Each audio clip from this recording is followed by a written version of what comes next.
Empecé yo a estudiar en la Escuela Nacional de Música, por ahí de los 72, algo tipo, 73 más tardar.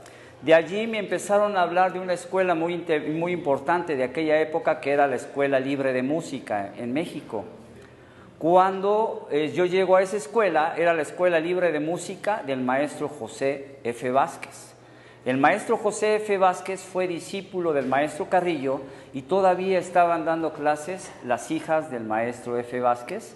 Y ahí fue cuando por primera vez en mi vida yo escuché lo del sonido 13.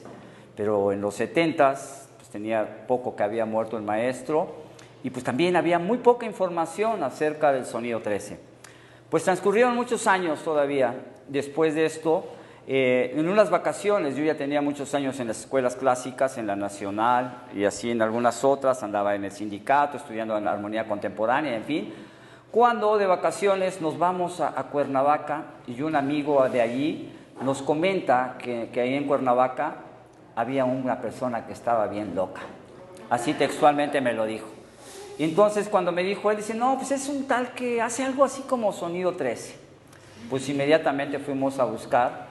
Y ahí fue donde tuve el privilegio de haber conocido a Óscar Vargas, que fue un gran amigo, un gran maestro. Y pues tan pronto lo conocí, me quedé a vivir ahí en Cuernavaca con él. De hecho, nosotros vivíamos muy cerca en Cocoyoc. Y ahí estuvimos trabajando y estudiando con él. Ahí aprendimos mucho acerca de la construcción de las arpas, como comentaba, perdón, ¿cómo te llamas? Flash. Óscar era un gran científico también, él estaba muy enfocado en la física, en las matemáticas, además era un excelente carpintero, entonces hizo unas arpas increíbles y pues tuvimos la fortuna de aprender con él, hicimos algunas con él. Posteriormente tuve el privilegio de haber conocido a David y para mí siempre, obviamente Carrillo pues, es la figura principal, ¿no? Pero hay unos pilares fuertísimos que son sobre todo Lolita Carrillo, David y Óscar. Cuando conozco a David, él inmediatamente dice, tenemos que ir a conocer a Lolita. Y de allí estuvimos trabajando muchos años con Lolita, prácticamente el estudio y la casa de Carrillo pues, estaba plenamente a nuestra disposición. Como les comento a muchos, el único lugar donde nunca pude acceder fue a la recámara de Carrillo. Esa era intocable. Después ya de esto, Lolita me da la flauta en cuartos de tono del maestro Carrillo y de allí ya no dejamos jamás de estudiar y de seguir investigando lo que es el sonido 13. Y desde esa época, digamos desde 1979 hasta la fecha, donde estoy, hemos estado trabajando con esto. Ahorita estoy radicando en Chiapas, tenemos marimbas en cuartos de tono, he hecho muchas guitarras en cuartos de tono, flautas en cuartos de tono, hemos hecho arpas, hemos hecho una gran variedad de instrumentos. Ahorita estamos por hacer, ya fundamos una asociación allá que se llama, curiosamente tiene muy parecido, bueno, estamos en lo mismo, ¿no? Se llama Centro de Estudio y Documentación del Sonido 13. Entonces estamos por hacer una marimba ya específicamente para conciertos. Esperamos en alguna ocasión pues traer esos instrumentos aquí. Bueno, así a grandes rasgos. Yo no quiero ahorita estar hablando de la biografía de Carrillo, pues yo creo que ustedes todos la saben, ¿sí? Entonces me voy a enfocar directamente a lo que para él creo que era lo más importante, el difundir este sistema musical y que en todos los conservatorios del mundo ya no existieran como tales, porque la misma palabra lo dice, conservar. Estos instrumentos que tenemos en la actualidad están trazados bajo un sistema que posteriormente les voy a ir comentando, que hay muchas contradicciones dentro del sistema físico y del sistema matemático.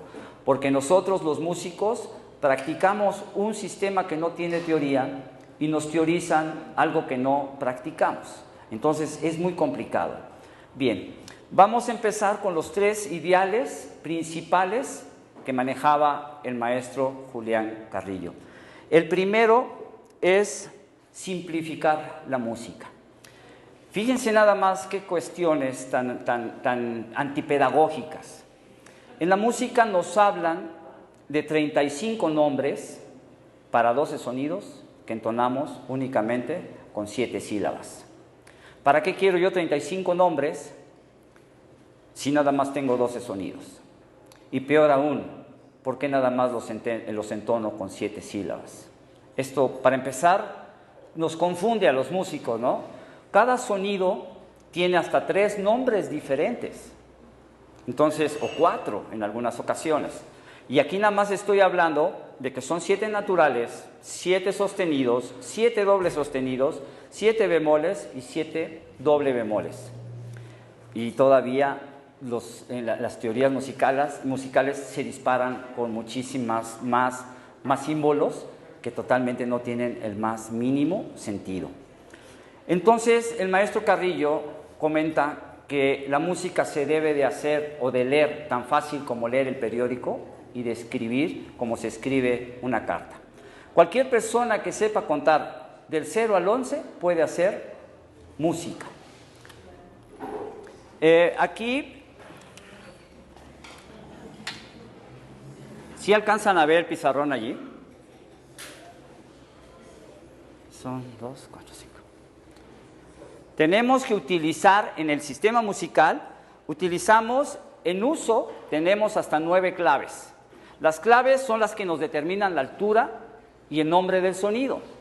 Tenemos clave de sol en primera y segunda línea. Regularmente en la actualidad nada más manejamos la de segunda línea. Y de allí cada sonido tiene 3 hasta 4 sonidos diferentes. A nosotros todavía nos tocó las épocas antiguas de que nos hacían repasar todas las claves. Teníamos, no sé si en la actualidad lo sigan haciendo, pero espero que no, porque es una penosísima trayectoria. Después de esto nos teníamos que aprender la clave de do en primera, segunda, tercera y cuarta línea. Y después nos aventaban la clave de fa en segunda, tercera y cuarta línea. El maestro Carrillo decía que con toda esta simbología podríamos aprender hasta 5 idiomas diferentes. Y yo recuerdo que cuando estábamos en la escuela, más tardábamos en acabar de aprender una escala, una clave, cuando ya nos ponían otra. Entonces, es una pérdida de tiempo y de esfuerzo y de energía humana que no tiene la más mínima lógica. Entonces nos enseñan que esto es do, re, mi, fa, sol, la, si y do. Entonces utilizamos ya ahora tantos números en orden progresivo como sonidos sean los que se van a emplear. Si yo empleo 12 sonidos, del 0 al 11, y me quito de problemas. Entonces el do sería 0, el re sería 2, 4 mi, 5 fa, 7 sol, 9 la, 11 si, y nuevamente tendríamos el do, que sería el 0.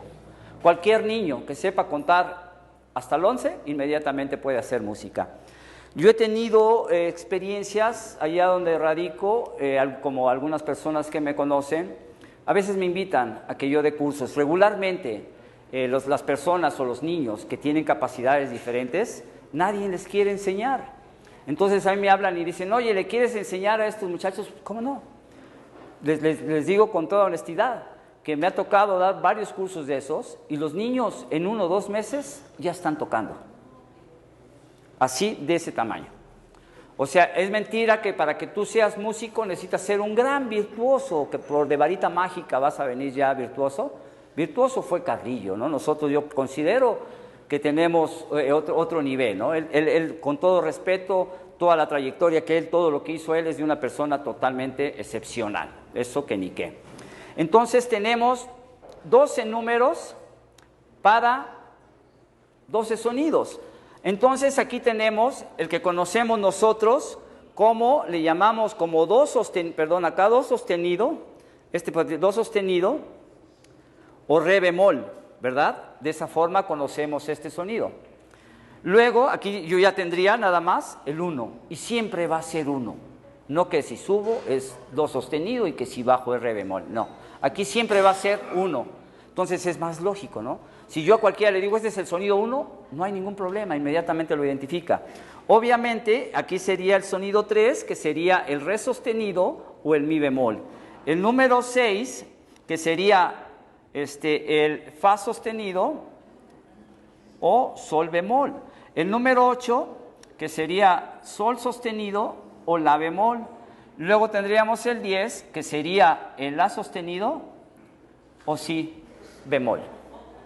Y santo remedio. Cabe mencionar que con este sistema se simplifica a un grado increíble el aprendizaje musical. Si yo ahorita pongo a cualquier persona a que se aprenda el pentagrama, ¿cuánto tiempo se va a tardar? Bastante tiempo, por mucho que estudie. En cambio, los números, ¿qué es lo primero que nos enseñan cuando somos chicos? 1, 2, 3, inmediatamente ya estamos contando. Entonces aquí con este sistema simplificamos muchísimo el aprendizaje musical. Ahora, en la música hay muchísimas anomalías, obviamente que ya están, tendríamos que entrar a campos más profundos. Ahorita lo voy a hacer un poco más digerible, ¿no? Para no meternos en tantas complejidades. Si yo tengo este intervalo es la distancia que hay de un sonido a otro, inmediato. Cabe mencionar aquí que este sistema que nosotros venimos empleando viene desde el siglo X, ¿sí? Porque voy a hacer un pequeño paréntesis aquí. La génesis de los sonidos nos dice, según los anales que investigó el maestro Carrillo, que los primeros 5 sonidos se conquistaron en China, que son lo que hoy conocemos como fa, la, do, sol, re y la, que vendrían siendo prácticamente estos los primeros 5 sonidos que se escucharon.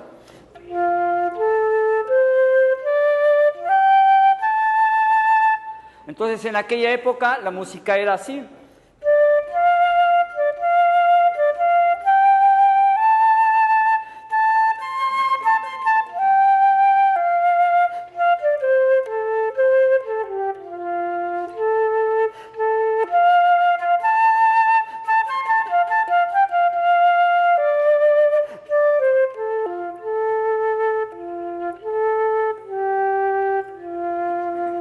Nada más empleaban esos 5 sonidos. Posteriormente, en Grecia tuvieron que pasar aproximadamente como 20 siglos para que en Grecia un músico que se llamó Terpandro le agrega 2 cuerdas a su lira. Entonces ahí surge lo que conocemos como mi y posteriormente el si. Y tendríamos lo que es la escala diatónica, que está mal empleado ese nombre, porque no es una escala diatónica, porque ya hay medios tonos. Diatónica, la misma palabra dice que son tonos, mas sin embargo tenemos 3 siglos de que nos dicen que es diatónica y nosotros decimos que es diatónica. O sea que la costumbre se vuelve ley. Entonces ahora con estos 7 sonidos aparece mal nombrada la escala diatónica y pues empezamos a hacer esto.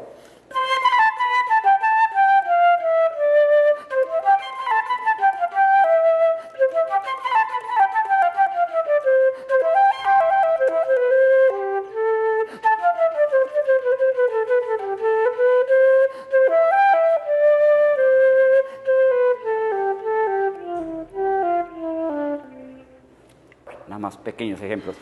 Después, posteriormente, en Roma, en los cantos gregorianos, cuando hacen la entonación los cantores de fa así, se quedaban medio tono abajo. Y ahí surge lo que ellos llaman el si blando, que es lo que conocemos nosotros hoy como el si bemol. O sea, ellos en vez de hacer esto, hacían esto. Se quedaban medio tono abajo y ahí surge la escala, surge el sonido número 8. Surge el sonido número 8 y eso se estuvo manejando por muchos años. Cabe mencionar que aquí hubo dos pilares en esta época. Uno de ellos fue un filósofo que se llamó Bosio, y él lógicamente dijo, bueno, a los sonidos hay que ponerles algún nombre. Entonces él lo manejó con las letras del abecedario, de A, B, C, D, F, G, H. Hasta el H teníamos lo que llamamos una octava, porque en aquel tiempo realmente era una octava, ¿no? En aquel tiempo sí era una octava. Do, re, mi, fa, sol, la, si, do. Obviamente H era más agudo que A. Entonces había mucha coherencia. Posteriormente, unos siglos después, Guido d'Arezzo, siguiendo de un canto a San Juan, le pone las sílabas del canto, los pasa a los sonidos. Entonces ya ahí aparece lo que conocemos como do, re, mi, fa, sol, la, si, pero en este caso el do lo manejaban como ut, porque así empezaba, ut, win, laxis, resonare, fibris, y de ahí se va, y ahí aparecen los nombres. Pero pensamos, según lo que decía Guido d'Arezzo, que si el do, por decir, vamos a manejar un número de vibraciones, 256 vibraciones, al llegar al duplo, que era el otro do, según era también do, pero eso es una mentira, tampoco, no es do, es otro sonido, ¿sí?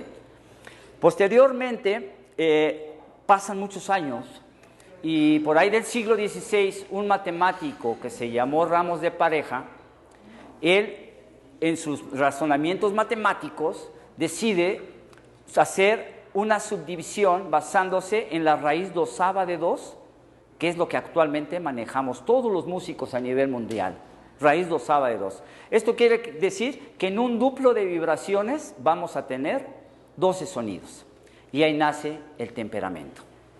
Aquí hay mucho ojo. Anteriormente estaba basado por los físicos. Cuando llega Ramos de Pareja, se basa en la matemática. En la ley física del sonido es que no hay dos intervalos iguales. Todos van de mayor a menor conforme más agudos se van haciendo. Y con Ramos de Pareja, cuando hace su subdivisión, lo que él hace es que quedan todas las distancias equidistantes. ¿Y qué hace? Rompe totalmente con la ley física del sonido. Entonces el maestro Carrillo dice que el temperamento se basa en alterar la ley física de los sonidos. Eso es lo que viene pasando. Y ya no tenemos lo que nos dicen ahora, que por ejemplo, que de sol a la es un tono, o que de sol a sol sostenido es medio tono. Son mentiras, eso no existe. ¿Por qué? Porque son ahora un dosavo de duplo. Si aquí yo tengo de do a do sostenido, tengo un dosavo de duplo. De do a re, tengo 2 dosavos de duplo. Y así sucesivamente, ¿no? Y nos quitamos de broncas. En cambio, nosotros tenemos en la escuela, cuando estamos en acústica, nos enseñan la escala de los físicos, pero nos dan nada más, porque no nos profundizan. Nos dan nada más, y eso muy rara vez. Nos dan la escala de los físicos, que la escala cromática de los físicos está basada en 17 sonidos. De do a do sostenido tiene un número determinado de vibraciones, y de re a re bemol supuestamente tiene otro número de vibraciones. Voy a hacer el ejemplo, voy a hacer do sostenido. Ahora voy a hacer re. Es lo mismo, ¿no? Se las gastan con decir que de do a do sostenido hay 5 comas, y de re a re bemol hay 4. Jamás, eso no existe. Lo que sí podemos agregar eso se lo basan a la ley de quintas de Pitágoras, ¿sí? Pero eso jamás ha habido un instrumento que sea capaz, ni voz humana, de reproducir esos intervalos. Entonces, posteriormente, hasta 1722, Llega Juan Sebastián Bach y por primera vez en la historia de la humanidad hace sonar ya estos 12 sonidos y tenemos ya en el clavecín bien temperado. Desde 1722 hasta 1895, antes de Carrillo, todos los músicos estábamos haciendo con esto. Para hacer un breve, voy a tocar por una composición de un bourrée de Bach, con un arreglo de jazz que yo más o menos le hice, utilizando el sistema, ya utilizando también indiscriminadamente los 12 sonidos.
Bueno, para que sigamos.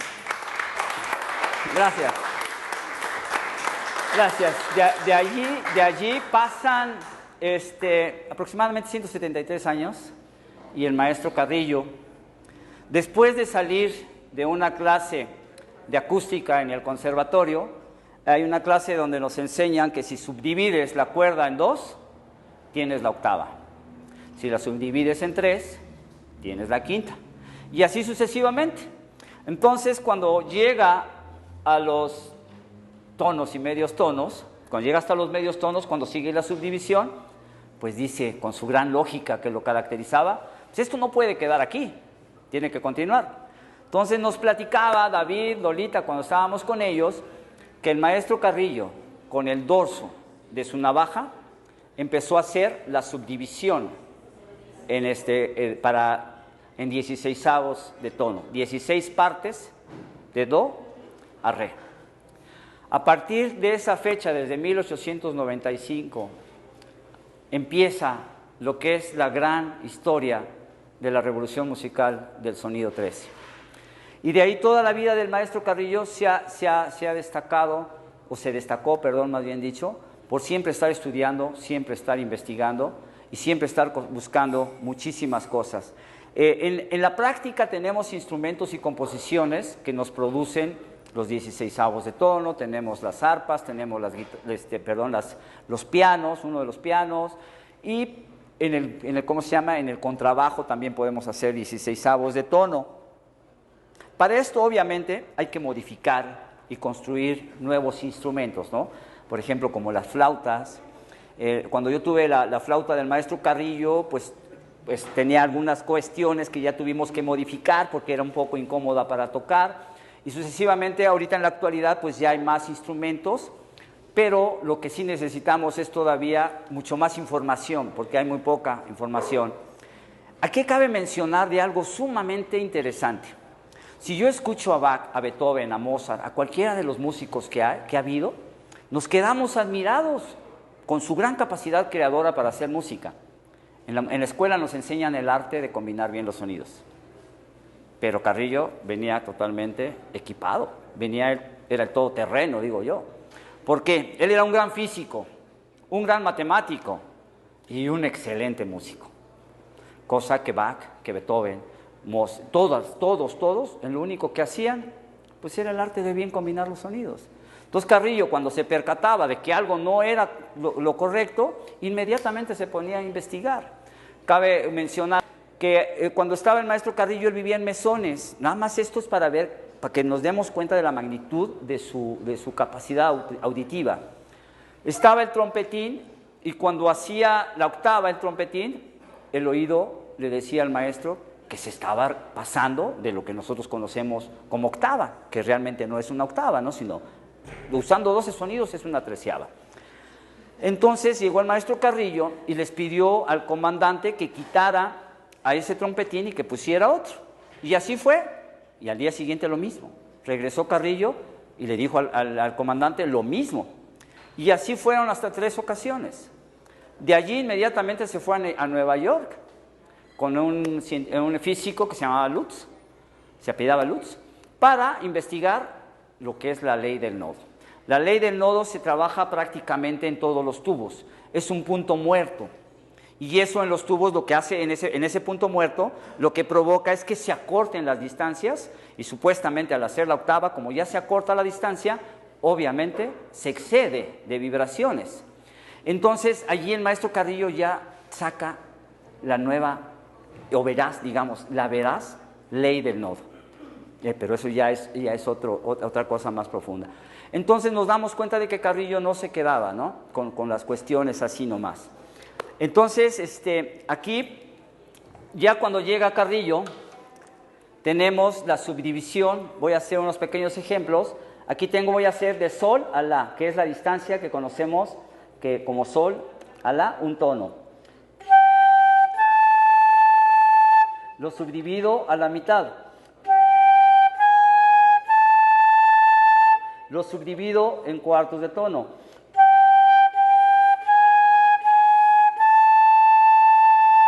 En la música, en todos los conservatorios del mundo nos enseñan a hacerla solamente con estos sonidos.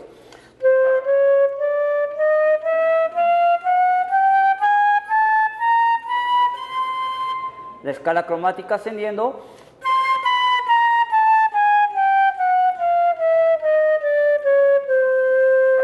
Descendiendo. Ahora esta flauta está modificada para producir cuartos de tono, que realmente su nombre real sería un 24avo de duplo. Entonces sería esto.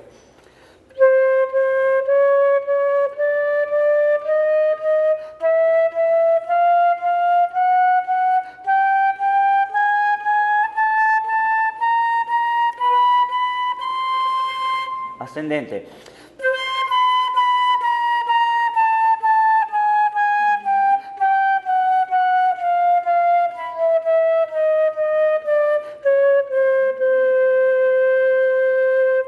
Tenemos ya 24 sonidos en la octava.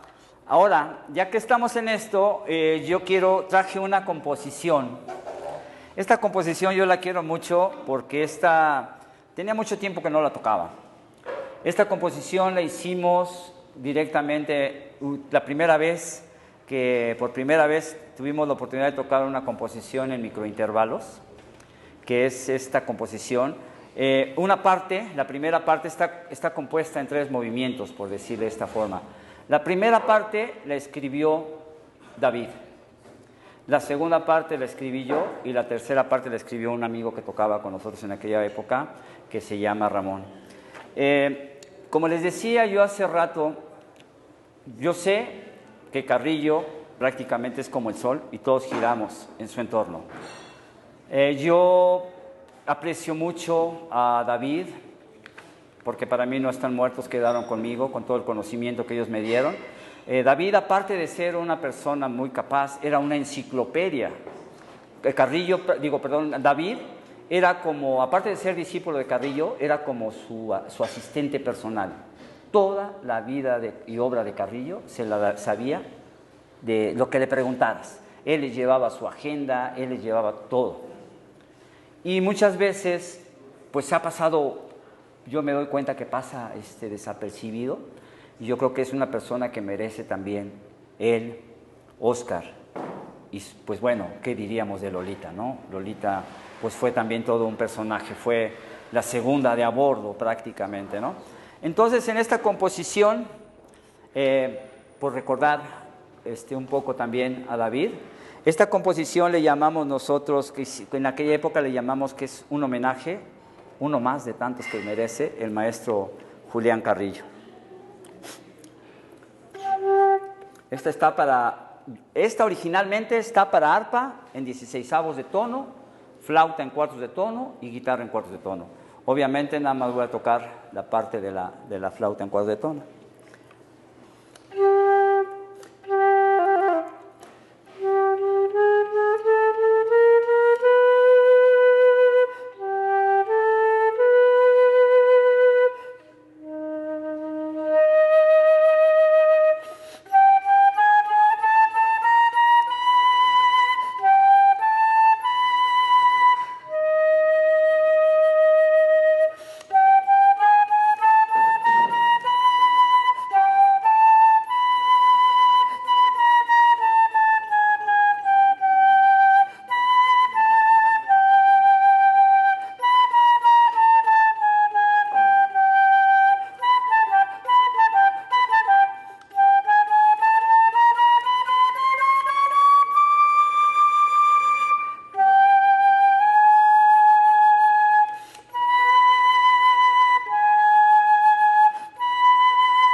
Gracias.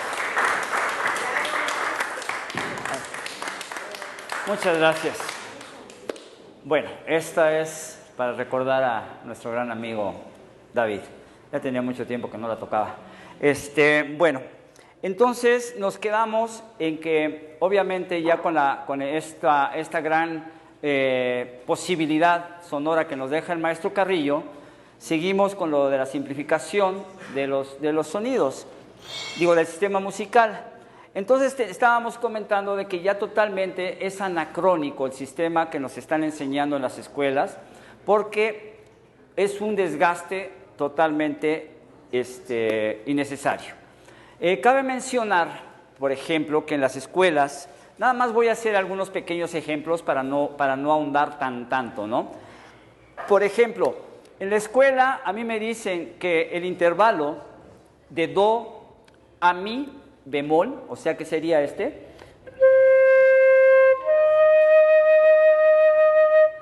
es una tercera menor y es consonancia. Y luego me dicen que de do a re sostenido es una segunda y es disonancia. Voy a tocar para que ustedes escuchen la diferencia que hay entre una consonancia y una disonancia.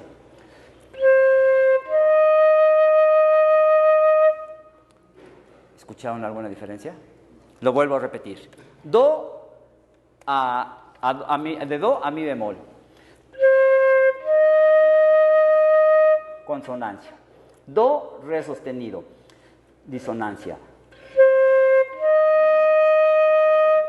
¿Hay alguna diferencia? Es lo mismo. Do, mi bemol es lo mismo que do, re sostenido. Entonces, como decía Carrillo, poder de la sugestión. Con tan solo cambiar el nombre, cambian todo. Y en la escuela llegamos y nos dicen, ¿qué es consonancia? ¿Qué le decimos? Pues es consonancia. Cabe recordar, aquí hace muchos años estaba yo en la escuela todavía, y el maestro me hace hasta nos teníamos dictado. Entonces agarra el maestro y hace do, sol bemol. Bueno, hace esto, ¿no? Que vendría siendo do, sol bemol.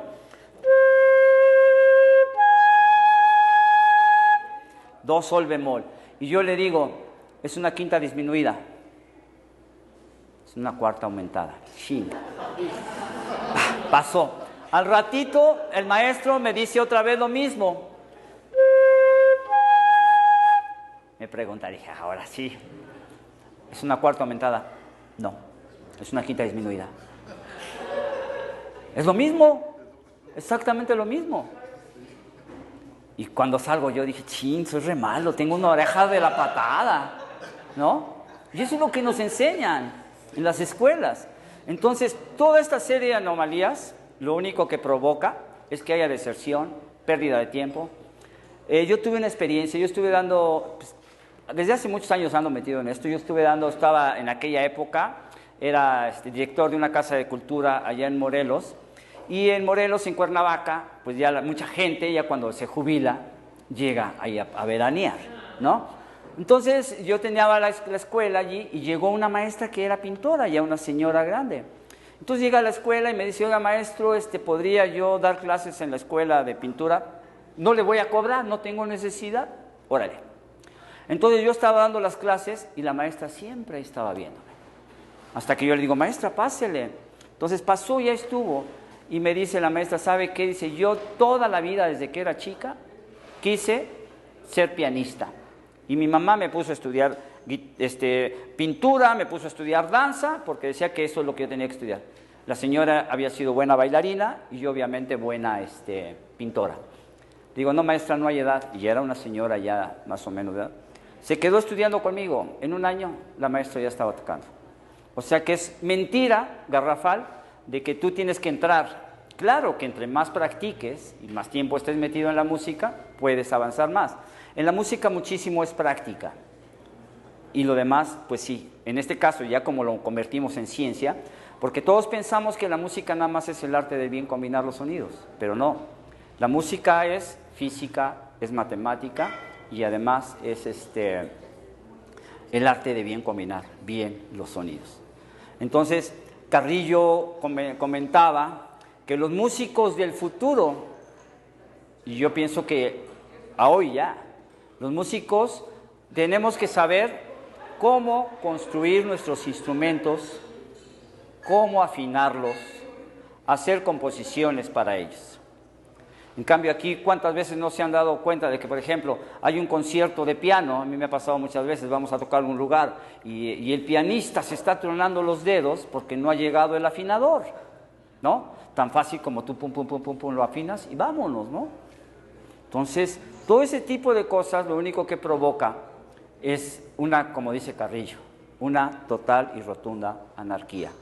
Entonces, nuestra labor que venimos ya desde hace muchos años es hacer conocer ya a todos los jóvenes y en general a toda la gente que el sistema musical de Carrillo es sumamente digerible, cualquier persona lo puede aprender, no es cuestión de que tú tengas que ser un gran virtuoso o no, sino simplemente tener ganas de hacerlo. Todos los seres humanos estamos específicamente, no digamos específicamente, pero tenemos una gran cualidad, que podemos hacer arte, ¿sí? Somos artistas realmente todos.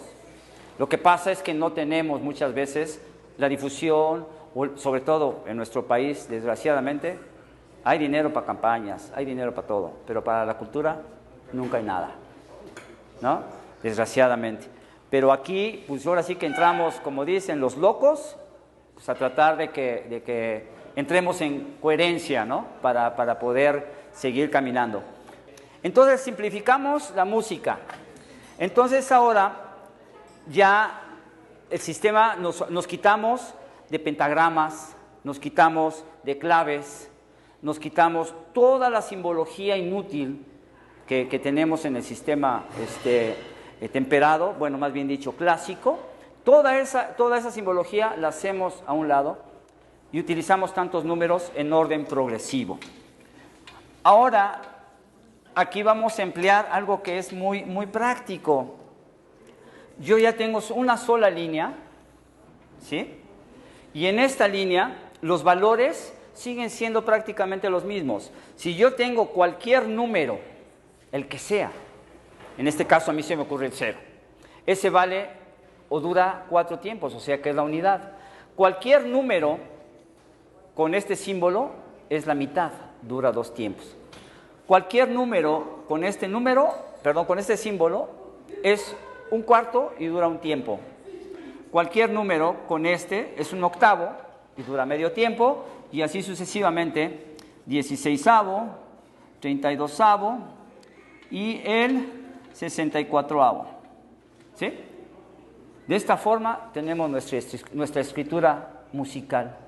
No tenemos ningún problema. Esto está muy entendible y si yo ahorita los quiero poner a solfear, los pongo a solfear rapidísimo. Pero rapidísimo se ponen a solfear. ¿Por qué? Pues nada más siguen los valores. Ahora, los silencios. Si yo tengo este símbolo, quiere decir que tengo un silencio de unidad y voy a estar callado 4 tiempos. Si yo pongo este símbolo sin ningún número arriba, pues obviamente no tengo nada y sucesivamente así viene pasando. Y ahí está. Santo remedio. Y nos quitamos de tantísima simbología. De verdad, yo se los digo, a mí me da mucha pena con los alumnos, porque yo ya lo viví. Fíjense que cuando yo estaba estudiando en la escuela clásica, pues yo llevaba varios años. Y pues yo siempre andaba buscando, me fui incluso a estudiar en aquel tiempo, en el único lugar donde nos daban armonía contemporánea, que era un tanto diferente a la clásica, era en el sindicato de músicos.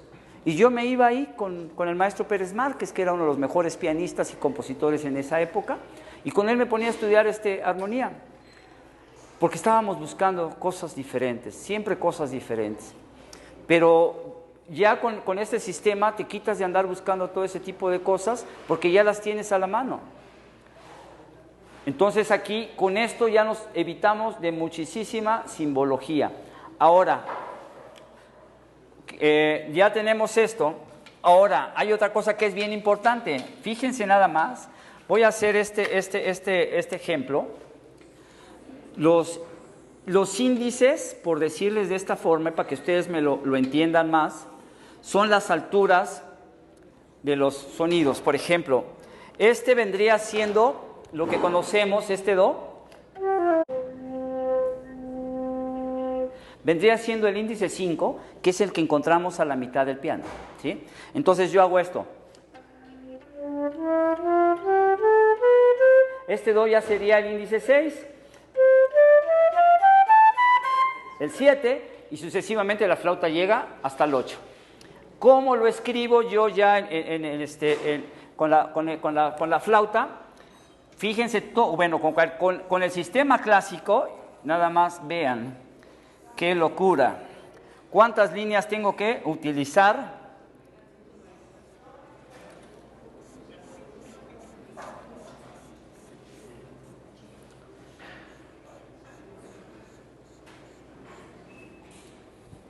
Todo esto. Desde el sonido más grave del piano, el do más grave, hasta el do más agudo. Fíjense cuántas líneas adicionales. 9, más 5 de la clave de fa, más 5 de la clave de sol, más otras 9. Yo, por ejemplo, que soy flautista, todo el tiempo estaba con esto. Te vuelve loco, de veras, ¿eh? Y además tienes que tener un ojo clínico, porque te falla tantito y hiciste otra cosa. Ahora, con el sistema de Carrillo, fíjense, qué simple.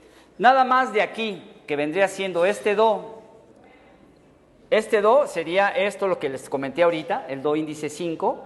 Este sería el do índice 6. Este sería el índice 7. Y luego nos vendríamos yendo hasta este que está acá, que es el 8. Entonces aquí yo pongo, con el sistema ya de Carrillo, este es el índice 5. Con esto ya tengo yo el índice 6. Con esto yo ya tengo el índice 7. Y luego aquí, así, ya tengo yo el índice 8. Súper sencillo. Entonces yo quiero trabajar en el índice 6, por ejemplo. Entonces todo lo hago aquí así, ¿no? 2, 4, 5, 7, 9, 11. Y llego otra vez al 0 y pum, vale, le pongo esto. Y sigo lo mismo, y ya que llego hasta el índice 7, digo 8, me voy otra vez acá.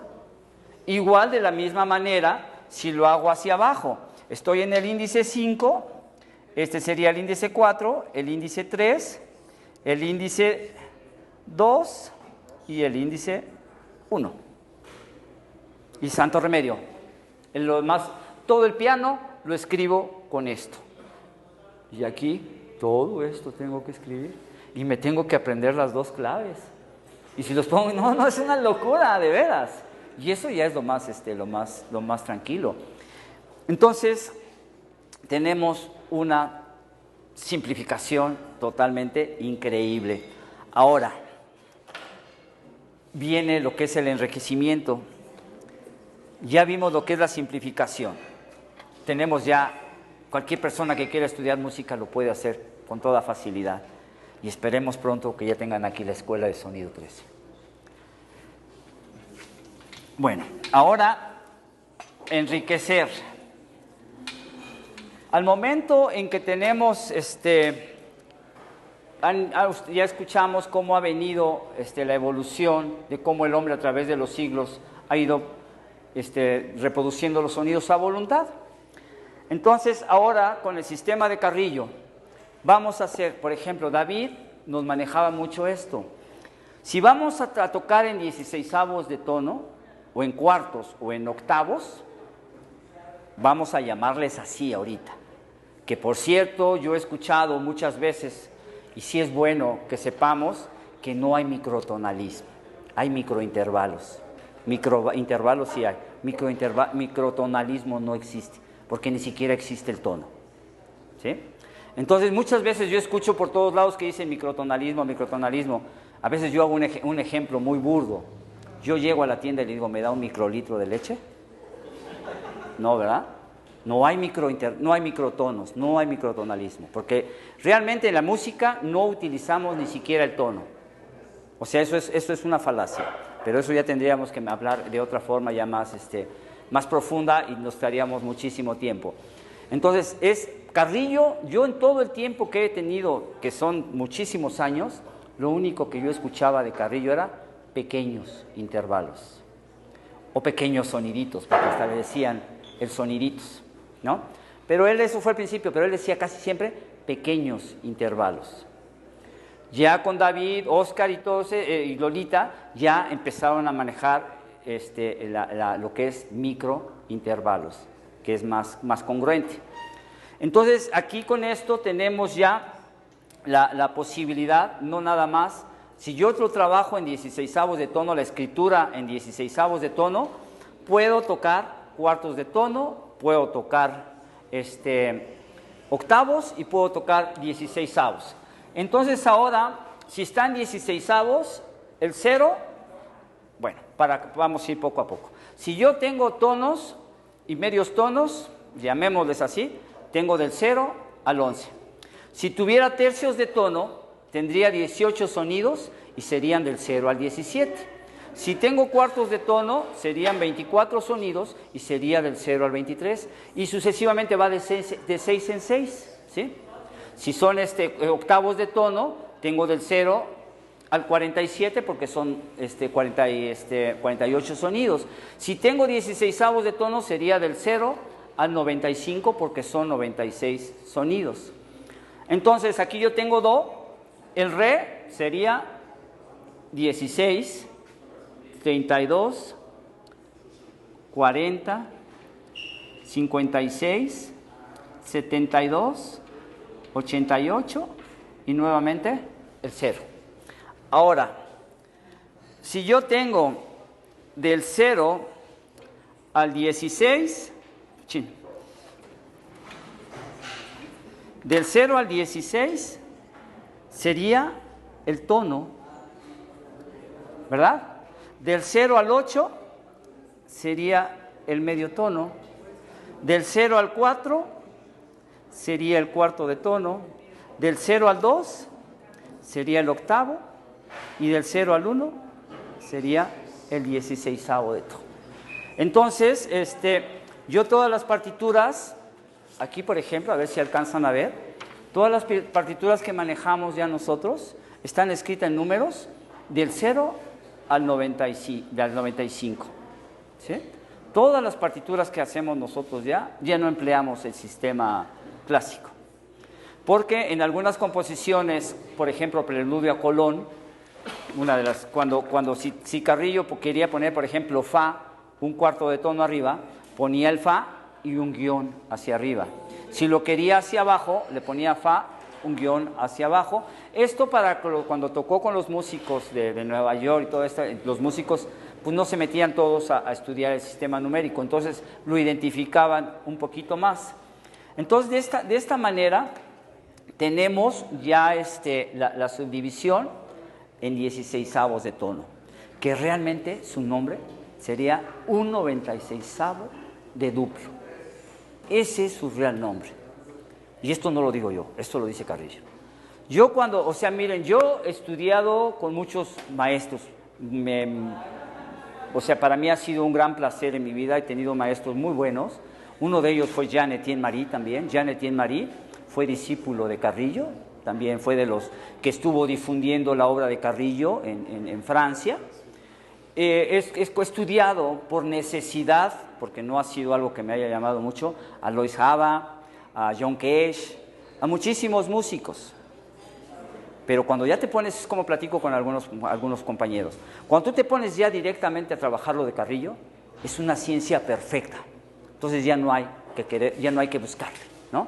Ya está todo, ya no hay más vuelta. Con Carrillo ya está todo.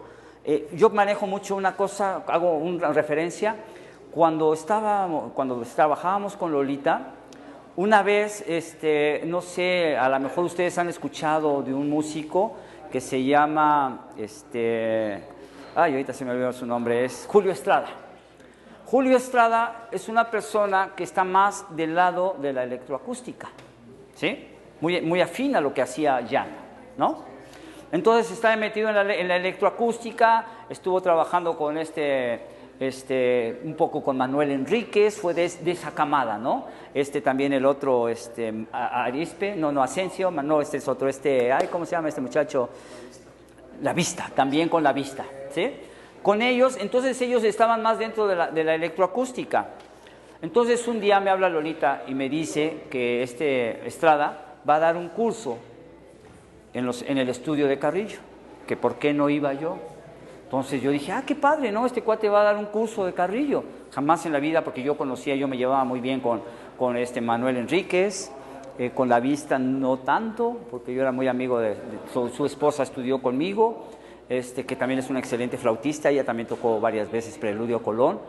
Entonces yo fui, porque Lolita me pidió que yo fuera al curso. Entonces le pidió a Lolita un piano, todo este rollo, estábamos allí. Entonces yo entro al curso de Estrada, entonces empieza, pero él todo lo maneja así como frecuencias, no sé cómo, ¿no? En una forma un tanto extraña, para que si tú vas a hacerlo en el instrumento de Carrillo. Entonces hacía así unos símbolos bien raros y decía, esto suena así, y lo tocaba en el piano de tercios de tono, o no me recuerdo cuál de los pianos. Y seguía él dando su curso y le hacía de una de otra forma, y decía, esto suena así. Hasta que yo dije, bueno, ¿qué caso tiene que yo esté haciendo una teoría nueva y la esté llevando a cabo en un instrumento de Carrillo? Entonces ya me levanté y yo le hablo y le digo a este amigo, digo, oye, disculpa, no admiro lo que tú estás haciendo, pero creo que si estás haciendo una nueva teoría tendrías que hacer nuevos instrumentos. Si estos instrumentos ya tienen una teoría bien específica y ya tienen composiciones, ¿para qué estás haciendo esto? Entonces ya él definitivamente dice, bueno, aquí estamos viendo lo que Julio Estrada dice, si no, pues te puede decir con todo gusto. Me salí y ya estábamos ahí, Lolita ya estaba ahí había un jardincito y ahí tenía su mesita y estaba tomando como siempre su té. Ya me salí, me senté con ella y ¿qué me dice? Me dice, ¿qué no le aguantaste mucho, verdad? Digo, no. Dice, sí, vente para acá. Entonces ya después me dice ella, es que si me pide los pianos, se los tengo que prestar, no le puedo decir nada, porque Lolita era sumamente bondadosa. Entonces aquí a lo que yo me refiero es que lo de Carrillo es Carrillo, y ya no hay nada que buscarle, ya está todo, así de sencillo. Entonces de esta forma ya tenemos esto que es el enriquecimiento. Podemos subdividirlo, el Carrillo dejó subdividido hasta 96avos de duplo, ¿sí? Un 96avo de duplo, lo que conocemos como 16avos de tono. Y en sus estudios y experimentos dejó hasta 128avos de tono. O sea que era toda una... yo eso nunca lo vi, porque eso lo tenía en el cuarto de Carrillo, y cuando murió Carrillo jamás entró nadie a ese cuarto. Se quedó prácticamente cerrado. Entonces, esto es lo que ya lo vendríamos diciendo que es el enriquecimiento. Y de aquí ya podríamos decir multiplicidad en sistemas musicales. Si te quieres basar en la raíz dosava de 2, pues puedes hacerlo, ¿no? Puedes dividir en un duplo de vibraciones, puedes dividir, no sé, los que tú quieras. En este caso, Carrillo se quedó en este tipo de subdivisión. Ahora, el siguiente caso. Este caso es muy interesante porque Carrillo, su primer ideal es simplificar la música. Segundo, enriquecerla. Y el último sería purificarla. Entonces, pues muchos nos vamos a decir que la música no es pura. Entonces, volvemos a lo mismo que comentaba desde un principio. Carrillo decía que el sistema temperado se basa en alterar las relaciones armónicas de los sonidos. Entonces, se vuelven prácticamente sintéticos y pierden toda la ley física del sonido. Entonces, ahora, ¿qué es lo que hay que hacer? Instrumentos que produzcan estas afinaciones. Nosotros tenemos guitarras en escala de los armónicos con ciclos de 20 sonidos, ya no tienen relación con el tono ni el semitono. Yo, como flautista, he hecho flautas en ciclos de 10 sonidos, también en escala de los armónicos. Y desgraciadamente, para la investigación y todo esto, casi nunca tenemos apoyo. Si hice la marimba, si hice la flauta, si hice el arpa, si todo, tiene que ser de lo que yo gano, ¿no? Y pues hay veces que como artista es complicado y como músico del sonido 13, peor aún, ¿no? Ahí no te bajan de loco. Entonces, llegar a la escala de los armónicos. Eso sería a grandes rasgos lo que vendría siendo, pero eso ya en otra ocasión yo creo que vamos a tener un poco más de contacto. Voy a estar viniendo un poco más seguido. Voy a traer las guitarras. y voy a traer la marimba y voy a traer a todo el grupo con todo lo que hacemos, ¿sí? Porque ya va a ser otra cuestión. Nosotros fusionamos, o sea, a mí siempre me ha gustado muchísimo las cuestiones étnicas, desde hace mucho he estado metido con las cuestiones étnicas y prehispánicas, entonces fusionamos instrumentos prehispánicos, étnicos, contemporáneos y sobre todo sonido 13. Entonces, cuando tú escuchas un concierto, puedes estar oyendo una flauta en cuartos de tono y puedes estar oyendo un huehuet, ¿no? O puedes estar oyendo la marimba en cuartos de tono. Entonces, yo desde muy chico, mi intención era aprovechar todos los medios para poder manifestarme con el sonido. Entonces, aquí traemos de todo. Cabe mencionar, esto es muy importante, en la época prehispánica, todos los instrumentos que manejaban los músicos prehispánicos, los hacían de acuerdo a los sonidos que produce la naturaleza. Las ocarinas tienen forma de pajarito y tratan de hacer la similitud de los pájaros. Y así, que las ranitas, que las tortuguitas, no sé, hay un montón de instrumentos. Los silbatos, por ejemplo, yo en la casa no quise traer mucho porque tenía que venir cargando, y además esos, bueno, sí aguantan, ¿no? Porque viajan conmigo para todos lados. Tengo flautas triples. En la música, en las escuelas nos enseñan que melodía es un sonido, los instrumentos de aliento todos son melódicos porque van sonidos sucesivos. Eso es lo que es la melodía. Y lo que es la armonía son dos o más sonidos simultáneos. Hay flautas triples que producen armonías, dependiendo del tubo. Son 3 tubos diferentes, uno es más grande, otro más pequeño y otro más pequeño, basándose en la ley física del sonido.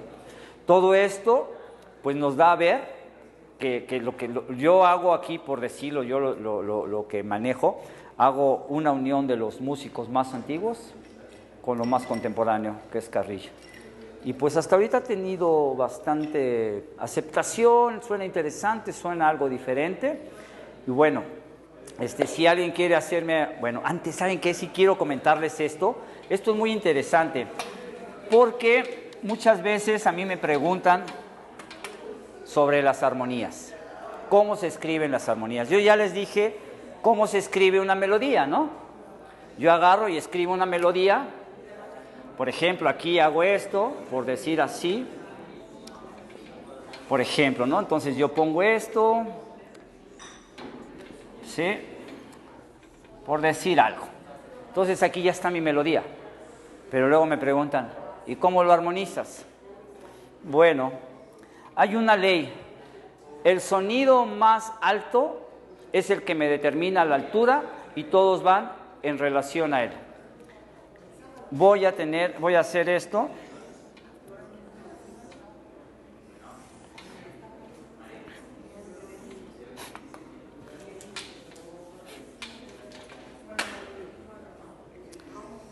Por ejemplo, yo tengo do, mi, sol, do. Este es el que me va a determinar la altura, que es el do más agudo. ¿Qué índice es? El índice 6. Entonces, yo aquí tengo mi línea y me voy al índice 6. Entonces, yo aquí pongo do. Ese es el que me determina. Y luego tengo sol. Y luego tengo mi. Lo estoy haciendo ahorita nada más con sistema de 12 sonidos. Luego tengo mi, que vendría siendo el 4. Y luego tengo nuevamente el do. Este es el que me determina la altura y todos los demás se subordinan con él, ¿sí? Vienen en relación con él.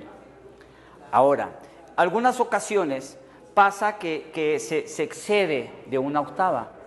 Entonces digamos que yo tengo esto, por ejemplo de aquí tengo esto, do, y tengo aquí, por decirlo, mi, sol, do. Tengo por decir este acorde. Cuando se excede por más de una octava, el número, el último, se escribe sobre el lado derecho. Entonces yo pongo aquí, este es el que está más alto, que es el índice 7. Entonces yo pondría índice 7, que vendría siendo este. Luego este sería sol, que viene siendo el 7. Este sería mi, que sería el número 4, Y este que es do, lo escribiría yo a mano derecha, y eso me está indicando automáticamente que este está excedido una octava. ¿Qué pasa si se excede 2 octavas?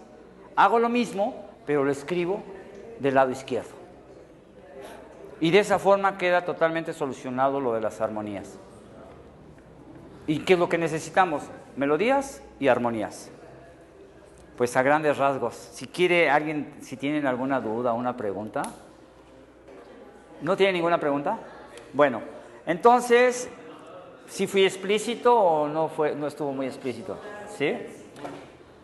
Bien, voy a tocar una composición, pero ya voy a quitar este de aquí. Esta composición, bueno, pues esto ya es de lo más nuevo. Yo había preparado un concierto y una conferencia, las dos cosas por aparte. Pero se juntó aquí todo y bueno, trato de hacerlo lo más explícito, lo más ameno. Y hace rato pues esa composición que toqué ahorita para mí fue muy significativa porque, vuelvo a repetir, yo prácticamente me siento como que fui de la familia con Oscar, con David, porque yo viví muchos, en el taller de Oscar prácticamente ahí vivíamos, ahí dormíamos, ahí amanecíamos. Con David, él se iba, nosotros teníamos unas casas, unas cabañas en Morelos también, pero por Cocoyoc, y David se iba con nosotros y ahí se quedaba meses, ¿no? David era soltero, ahí se quedaba con nosotros. Y cuando estábamos en México, pues todo el día estábamos prácticamente en casa de Lolita. Entonces, siempre hablamos de Carrillo, pues él es, como digo yo, ¿no? Él es el sol y todos los demás que caminan alrededor. Pero yo creo que siempre David, Espejo Avilés y Oscar Vargas Leal fueron dos personalidades increíbles que fueron fundamentales para que esto siga caminando. Bueno, pues ni qué decir de Lolita, ¿no? Lolita fue también una bellísima, bellísima persona. Para los que tuvimos la fortuna de convivir y de trabajar con ella, pues fue todo un agasajo, como diríamos nosotros. Bien, voy a tocar una composición que se llama, yo le puse Círculo Cósmico.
Bien, pues, bueno, antes de irme también quiero agradecerles a todos.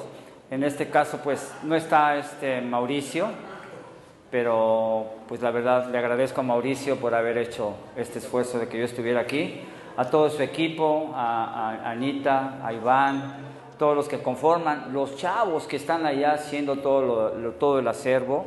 Donatiu, los conozco un poco, pero como el chino, todos ellos, la verdad que mis respetos y qué bueno, ¿no? Me da mucho gusto haberlos conocido, el saber que están trabajando en esto y pues yo donde esté les voy a echar toda la vibra para que todo vaya muy bien.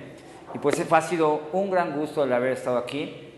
Para mí, yo viví muchos años aquí por ahí de los 80s, algo tipo. Yo venía mucho por acá, andaba por acá, o quizás fue antes, bueno, más o menos por esa fecha. Y para mí este lugar es como si fuera yo también, lo tengo muy, muy apegado, ¿no? Y pues les agradezco mucho y estoy a su orden.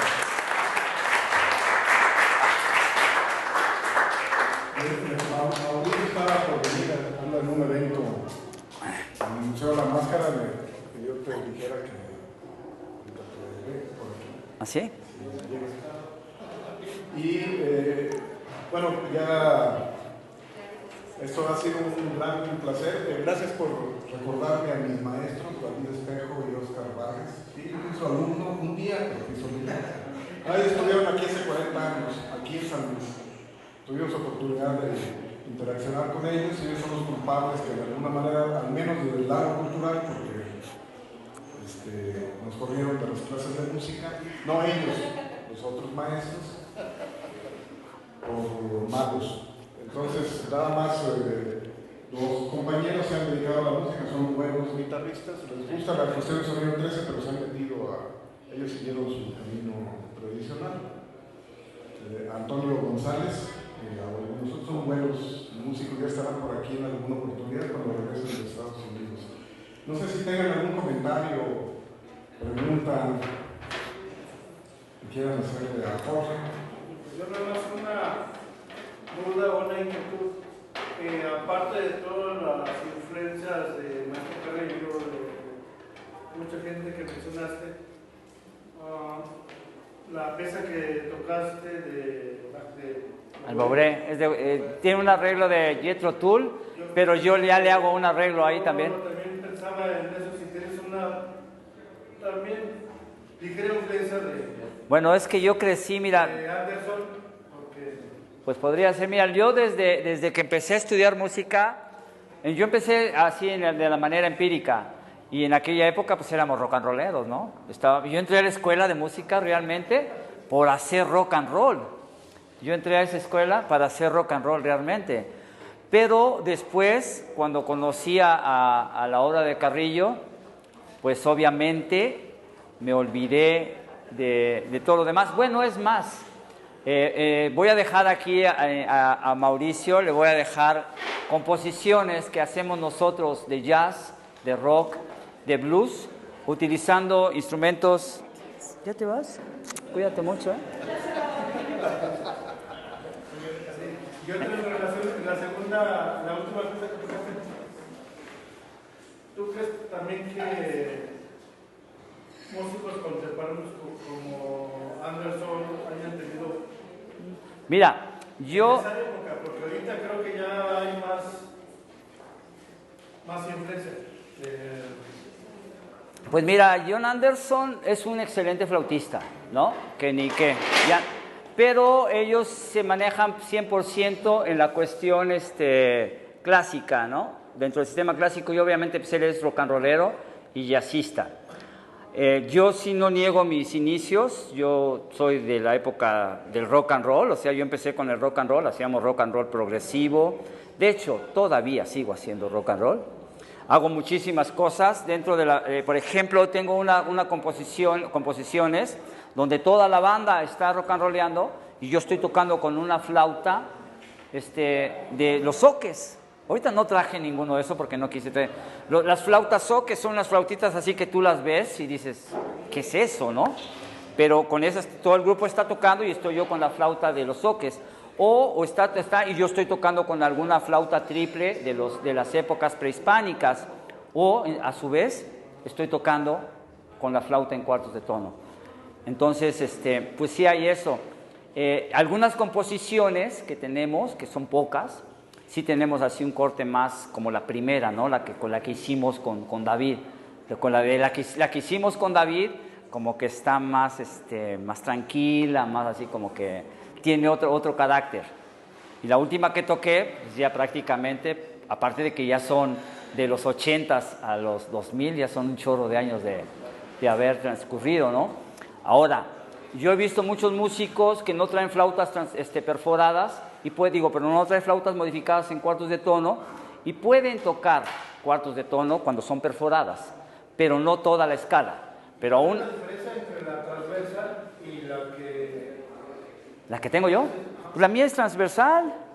Esta es transversal, nada más que yo ya le hice la modificación. Como comentaba, esta varilla, o sea, ya hemos hecho dos modificaciones. Esta varilla, cuando yo tuve la flauta del maestro Carrillo, la que me dio Lolita, esta varilla venía en esta parte de aquí.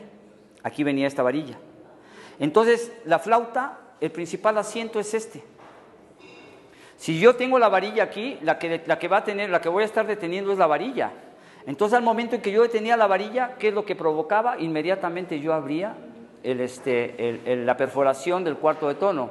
Después de estar tocando una hora, y además es una flauta de ébano, espero que todavía ande por ahí, es una flauta de ébano que pesa muchísimo. Entonces, tenía yo que tocar así, volando. Entonces, después de estar tocando una hora, ya era sumamente cansado. Sumamente. Y luego, ya cuando yo ya hago mi primera flauta, la modifico, yo ya hago una modificación. Cada vez le encuentro algo nuevo. Por ejemplo, aquí hay unas partes en que yo cuando tengo otra composición que no la toqué ahorita, pero bueno, al rato podría hacer, tengo que estar haciendo mucho esto. Entonces, esta combinación, para hacer los cuartos de tono, tengo dos partes. Hay veces que tengo toda esta posición, tengo toda la mano izquierda ocupada y tengo que hacer aquí, en este caso, por ejemplo, el sol sostenido, y tengo que tener para los cuartos de tono. O, al contrario, tengo aquí fa y tengo que hacer con el cuarto de tono. Entonces, esta parte de aquí, por ejemplo, ahorita si se dan cuenta, cómo se siente, cómo se ve que tengo que ampliar mucho la distancia de mi dedo. Ahora, ¿qué voy a hacer? Lo voy a poner aquí arriba, porque aquí ya nada más hago esto. Ahora, hay veces que, por más que quiera uno, después de estar 1 o 2 horas, se te cansan las manos, y a veces parece que no, pero sí pesan un poco. Entonces, por ejemplo, ya que tengo que hacer todo esto, y como tengo que tener tapado aquí, a veces, sin querer, oprimo esta llave, que es la llave de sí, y abro esta llavecita de acá. ¿Y qué es lo que pasa? Se fuga el aire. ¿Sí? Entonces tengo que tener mucho cuidado de no oprimir esa llave. Entonces son muchísimas cuestiones que tienes que tener pendientes. Si para tocar una flauta en 12 sonidos tienes que tener una digitación más o menos buena, con 24 es más complicado. Y luego si tienes estas posibilidades de que se te aleja un poco más, entonces la que viene ahora lo voy a hacer más cerca. Entonces ya tengo en mente otras posibilidades en las cuales va a ser más cómodo. De hecho, yo creo que les comentaba hace rato, ya tengo un método para flauta en cuartos de tono y ya vienen las medidas exactas y la forma en la que tú puedes modificar tu flauta. O sea, yo ahorita, tarde o temprano, uno tiene que morir, ¿no? Si yo ya no estoy aquí, queda ese método y el que agarre ese método puede modificar su flauta. Claro que no va a ser tan fácil como si estuviera yo, porque bueno, pues yo ya nada más digo, pum, vale, vamos a hacerle aquí, vamos a hacerle acá, le metemos aquí esto, le metemos el otro y ya. Pero el que lo tenga lo va a poder hacer. Eso ya está bien escrito, tiene aquí así a grandes rasgos, a ver si aquí lo traigo esto. Si quieren aquí pueden pasar. Aquí esto, por ejemplo, aquí ya viene la flauta. Aquí está la flauta, por ejemplo. Esto es un ejemplo que yo nada más traje para que checaran. Si se dan cuenta, aquí ya está todo lo que es la flauta. Aquí le pongo lo que es la llave de cuartos de tono para la mano izquierda y la llave de cuartos de tono para la mano derecha. Aquí ya viene especificado cuánto es el diámetro de la perforación para el escape del aire del cuarto de tono, la distancia que hay de la embocadura a ese orificio y todas las especificaciones para que si tú lo agarres ya lo puedas hacer inmediatamente. Aquí viene ya totalmente todo lo que es la flauta, viene todo lo que es la flauta y te da las especificaciones de cada una de las llaves para qué sirven. Ahora, aquí ya vienen todas las posiciones de la flauta para producir lo que vendría siendo ya un 24avo de duplo, ¿sí? Lo que conocemos como cuartos de tono, que realmente es un 24avo de duplo.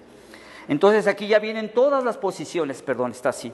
Vienen todas las posiciones ya. Aquí viene, por ejemplo, el índice 5, lo que habíamos visto hace rato, con parte del índice 6. Y aquí ya tenemos el índice 7 y el índice 8. O sea que cualquier persona que agarre su flauta se lleva por esto, ya sabe cómo son las posiciones para producir cada uno de los sonidos. Y vienen ya los números, viene en números y viene en con el pentagrama. O sea que no hay pierde. Tienes el pentagrama y tienes los números para hacerlo.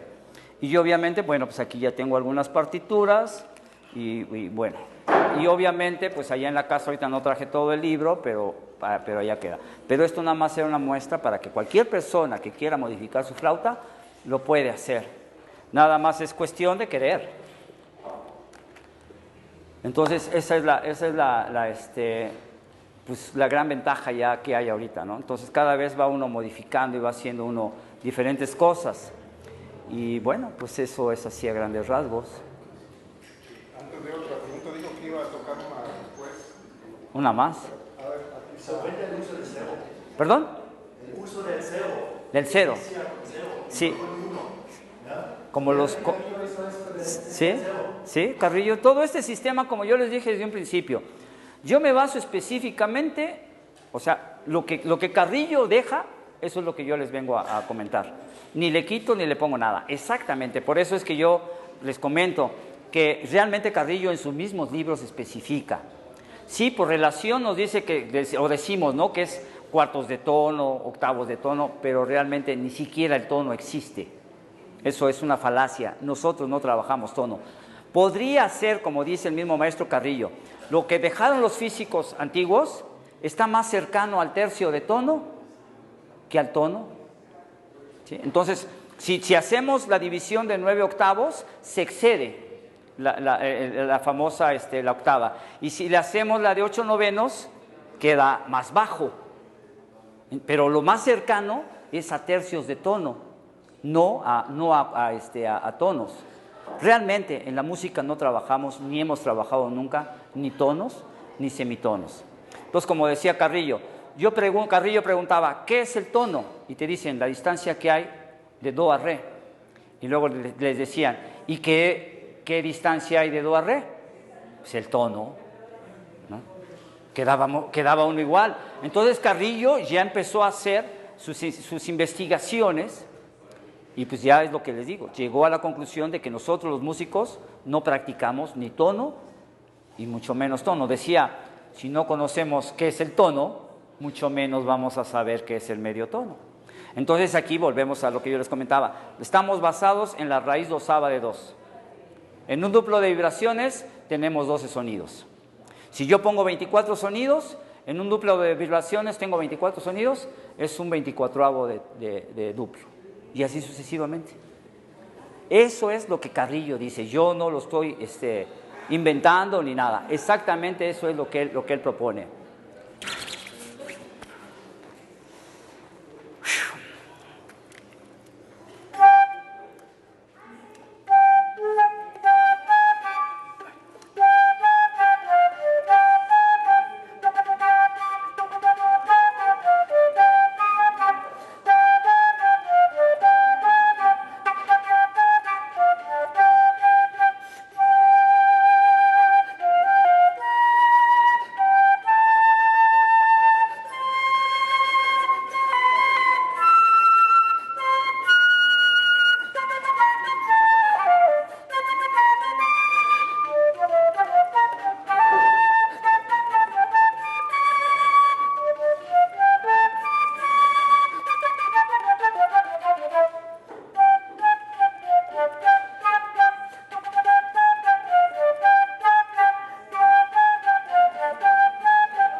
Gracias.